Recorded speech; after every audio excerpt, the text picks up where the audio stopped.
Жакынкы күндөрү Өзбекстанда баш мыйзамын өзгөрткөн референдум өткөнү турат. Ал жерде бир топ маселе каралган. Жаңы баш мыйзам учурдагы президент Шавкат Мирзиёевдин бийлигин узартып алууга дагы жол ачат. Бул берүүдө биз Орто Азия өлкөлөрүнүн бийликти мурастап калуу түйшүктөрү тууралуу айтып беребиз.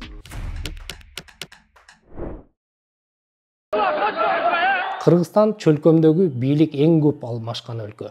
Орто жолдо демократия аралы наамын алууга да жетишти. Бийликти мурастап калуу аракеттери дагы көп болду. 1998 жылы президент Аскар Акаевдин уулу Айдар Акаев менен Алия Назарбаеванын баш кошкону жаңы династия түптөө аракети катары сыпатталган. Бирок аракет оңунан чыкпай, эки жаш бат эле ажырашып кетишкен. Андан кийин 2005 жылы Айдар Акаев Бермет Акаева парламентке келүү аркылуу бийликти кармап калууга аракет кылышкан. Натыйжада чоң нааразычылыктар жаралып, Акаевдер өздөрү бул Москвадан башпаанек издөөгө аргасыз болушкан.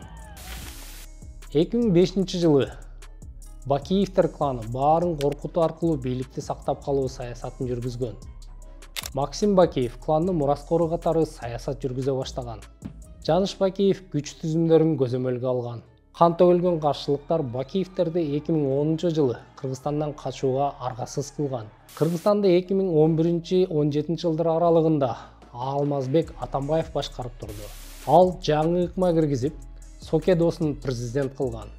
Аны куурчакта ойнотуп, өзү көлөкөдөн башкарып калмак болгон.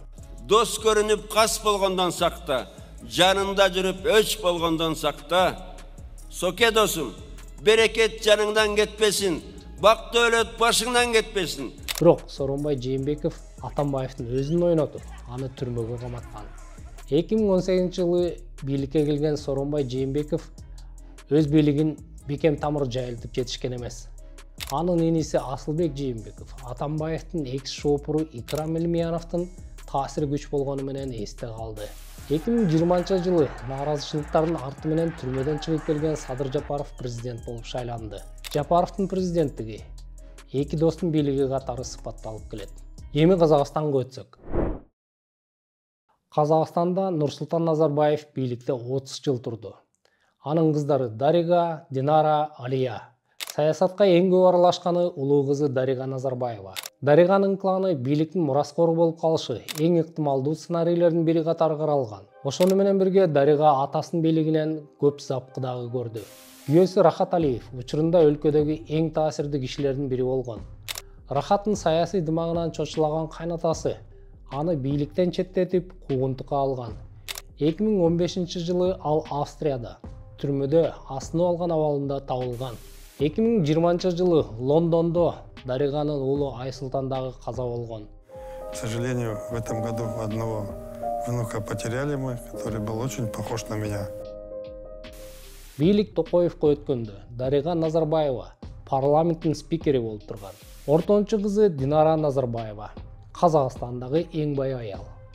2020 жылы Forbes анын байлыгын 2,9 миллиард, күйөөсү Тимур Кулубаев экөөнүкү 5-8 миллиард деп баалаган. Кулубаев нефтегаз жана финансы тармагында иш алып барган. Казмунайгаз, Самұрық Қазына сыяктуу ири компанияларды жетектеген. 2019 жылы Касым-Жомарт Токоев президент болуп шайланган. Муну өткөөл бийлик операциясы деп сыпаттагандар болгон. Бул Назарбаевдин кландарынын бири бийликти кайтарып алгыча турчу өткөөл персона дегенди түшүндүргөн. 2022 жылы болгон каңтар окуялары өткөөл бийлик операциясынын чындыгы болгонунан кабар бергендей. Бийлигин чыңдоо максатында президент Токоев 2022 жылы жаңы шайлоо өткөзүп, кайрадан президент болуп шайланган. Өзбекстан. Ислам Каримов Өзбекстанды 1989-2016 жылдары башкарып турду. Анын бийлигин улуу кызы Камбейке Гүлнара мурастап калары күтүлүп жүргөн. Гүлнара Өзбекстандагы ири бизнести көзөмөлдөгөн, абдан жаркын өмүр сүрчү. Анын твиттери Өзбекстандын эң алдыңкы медиасы болуп калган. Атасына сөзү өтөт деп эсептелчү. АКШда жана Европа өлкөлөрүндө ачылган кылмыш иштери аны байланыш операторлорунан $1 миллиард пара алган деп айыптаган. Каримовдун кичүү кызы Лола Каримова Тилляева 2013 жылы эжеси Гүлнара менен 10 жылдан ашык сүйлөшпөй калганын айтып чыккан. эже сиңди ортосунда башталган маалыматтык согуш Гүлнаранын атасынын каарына кабылышы менен аяктайт. 2015 жылы Гүлнара опузалоо жана салыктарды жашыруу боюнча соттолуп, үй камагында калат. 2016 жылы Ислам Каримовдун дүйнө салышы менен жаңы президент болуп Шавкат Мирзиёев шайланат. 2021 жылы Шавкат Мирзиёев кайрадан президент болуп шайланды. Ошондуктан азыр өткөрүлө турган референдум анын бийлигин узартууга жол ачат деген божомолдор ошондон. Тажикстанга келсек. Эмомали Рахмон 1994 жылы жарандык согуштан кийин бийликке келген. Каршы чыккан кыралдуу кагышуулар жана кол салуулар болгонуна карабастан Эмомали Рахмон бийлигин сактап келет. Эмомали Рахмондун 7 кызы, 2 эркек баласы бар. Рахмондун үй бүлөсү Тажикстандын экономикасын толугу менен өз кызыкчылыгына иштетери ачыкка чыгып кеткен Wikileaks документтеринде белгилүү болгон.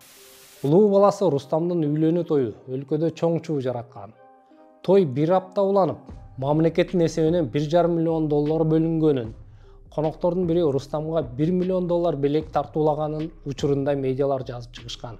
Рустам учурда Тажик парламентинин жогорку палатасынын спикери жана ал Эмомали Рахмондун мураскору болушу ыктымал экени талкууланып келатат.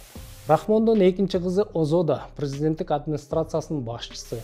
Эмомали Рахмондун орус бийлигинин колдоосуна абдан зарыгып турганы дагы анын бийликти баласына өткөрүп берүү түйшүгү менен байланышта айтылып жүрөт. Чөлкөмдөгү эң жабык өлкө Түркмөнстан. Түркмөн башы Сардар Сапармурат Ниязов өлкөнү 1985 жылы башкарып баштаган. Өлкөсүндө чексиз бийлик орноткону менен таанымал. 1999 жылы президенттигин чексиз мөөнөткө узартып алган. 2006 жылы Сапармурат Ниязов жүрөк оорусунан кайтыш болгон. Ниязовдун артында Мурат аттуу уулу жана Ирина аттуу кызы калган. Аялы, баласы, кызы баары Түркмөнстандан тышкары жашайт. Түркмөн башы өзү 3 миллиард байлыгы Европа банктарында сакталарын айтканы бар. Ушлап келен yıllarım salamı rovaş Günleri hoşlap келен yollarım kemalı rovaş Ниязовдун ордуна аркадак наамын алган Гурбангулу Бердимухамедов келген. Гурбангулу Бердимухамедов дагы авторитардык бийлиги менен белгилүү болгон. 2022 жылы Гурбангулу Бердимухамедовдун уулу Сердар президенттик шайлоодо жеңип чыккан. Атасы шайлоого барбаганын жаш жетекчилерге жол бошотуу каалоосу менен түшүндүргөн. Ошону менен Гурбангулу Бердимухамедов Орто Азиядагы мураскор операциясын ийгиликтүү ишке ашырган алгачкы президент болуп калды. Азырынча. Ушуну менен берүүбүз аяктады. Эфирде эсенчиликте көрүшүкчө, сиздер менен мен Чоробек Саадамбек болдум.